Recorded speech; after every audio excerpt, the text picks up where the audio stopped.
অনেক বেশি মন খারাপ লাগতেছিল, তো ভাবলাম তোমাদের সাথে একটু শেয়ার করি। আমার একটা রিলেশনশিপ ছিল 1.5 বছর আগে। 2 বছরের মতো প্রেম করি আমরা, লং ডিস্টেন্স রিলেশনশিপ আর কি। আমি তাকে কোনোদিন দেখি নাই, ভিডিও কলে কোনোদিন আসে নাই, আমি শুধু জাস্ট পিকচার দেখছিলাম আর কিছু। এইভাবে অনেক ভালো একটা সম্পর্ক ছিল, অনেক বেশি কেয়ার করতো। মানে আমি কোনো কিছু বলার আগে না বুঝে যেত কেমনে জানি।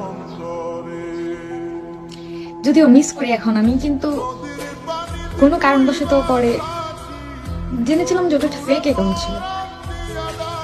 মানে এত নিখুঁত ভাবে মানুষ কিভাবে আরেকটা মানুষকে ঠকাইতে পারে আমি আসলে জানি না। এই 2 বছর হয়ে গেছে আমি কোনো রিলেশনশিপে যাইতে পারতেছি না, মানে আমি কাউকে বিশ্বাস করতে পারতেছি না। অনেকে আসে আমার কাছে, এসে মানে অনেক কিছু বলে আর কি, আমি এই জিনিসগুলো নিতে পারি না। বিশ্বাস জিনিসটা আমার লাইফ থেকে উঠে গেছিল। আমার এর আগে একটা রিলেশনশিপ ছিল, ওইটা আমি খুব বাজেভাবে ঠকে গেছি। তারপরে যখন আবার একটা রিলেশনশিপে গেলাম, যে প্রথম তো কাছাকাছি রিলেশনশিপ করছি, তো আমি একটু দূরে যাই রিলেশনশিপে যাই। এত পরিমাণে বিশ্বাস, এত কেয়ারিং, মানে এত কিছু বড় মানুষ কিভাবে ঠকাইতে পারে আমার আসলে জানা নাই। তারপর থেকে আমার মানে কারোর প্রতি বিশ্বাস আসে না। 3টা বছরের স্টোরি এতটাও শর্ট ছিল না, অনেক কাহিনী হয়েছে এখানের মধ্যে, অনেক কিছু হয়েছে।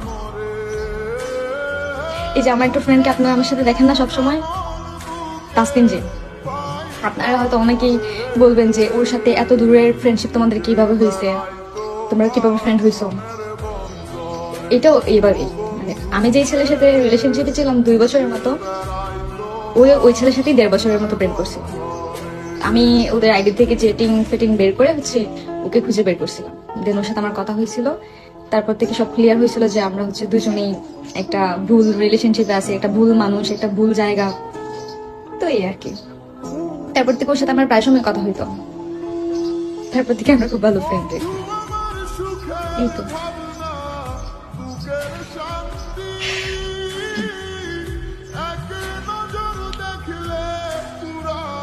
আমার সেটা নিয়ে অনেক বেশি মজা নেই, কিন্তু আমার কাছে ওই টাইমটা কিভাবে কাটছে, আমি কিভাবে ছিলাম, মেন্টালি ডিপ্রেস ছিলাম। এত পরিমাণে কান্না আমি করছি, আমার চোখ দুইটা ফুলে তাকানো যেত না, এত ছোট ছোট হয়ে যেত। এত পরিমাণে কান্না করছি আমি, সবচেয়ে বেশি নিজের ক্ষতি করছি, নিজেকে আমি কষ্ট দিয়ে বেশি। এই কিছু বছর, 1.5 বছর এখন আমি চিল, অনেক ভালো আছি, সবকিছু আমি মেনে নিয়েছি, একদম ভালো আছি, আমার এগুলো নিয়ে কোনো ইয়ে নাই, আফসোস নাই। কিন্তু ওই টাইমটুকুতে আমি কিভাবে ছিলাম একমাত্র শুধু আমি জানি।